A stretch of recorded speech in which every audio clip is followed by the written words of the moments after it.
Assalamu alaikum warahmatullahi wabarakatuh. Barkanmu da yau, barkanmu da sake kasancewa tare da ku a daidai wannan lokaci.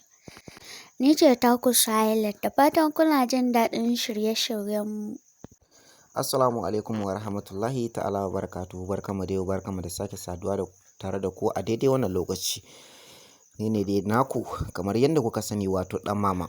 Ga masu buƙatar shirye-shiryenmu kuma ga masu buƙatar harkar YouTube channel, ku sani cewa za ku iya ɗaukar wannan namba ta mu ku kira mu kai tsaye, ko kuma ku tura mana saƙo ta text message, ko kuma ku bibiye mu ta WhatsApp. Ga masu buƙatar harkar YouTube kenan, musamman ma sababbin mawaƙa da kuma waɗanda suke so za su fara harkar comedy duka da labarai da kuma yaɗa manufofi, musamman ma program da kuma wasu abubuwa musamman ma na shirye-shirye wanda kake ganin ya dace ka dinga ɗorawa akan YouTube domin kar ka manta da shi, ko kuma domin kai ma ka samu garaɓasar da ake samu.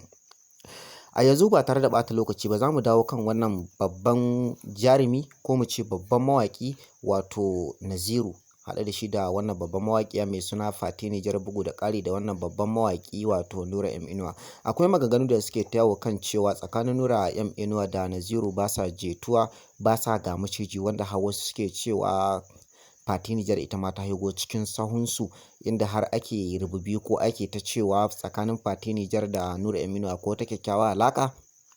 Dalilin haka ne ma yasa take so ta shiga rigimar tsakanin Naziru da shi Nura M Inuwa. Sai dai akwai kuma wata jita-jita ko wata majiya mai ƙarfi da take yawo kan cewa tsakanin Nura da shi Naziru maroƙa ne, ko kuma a ce 'yan roƙo ko 'yan maula ko 'yan Allah ya baku mu samu.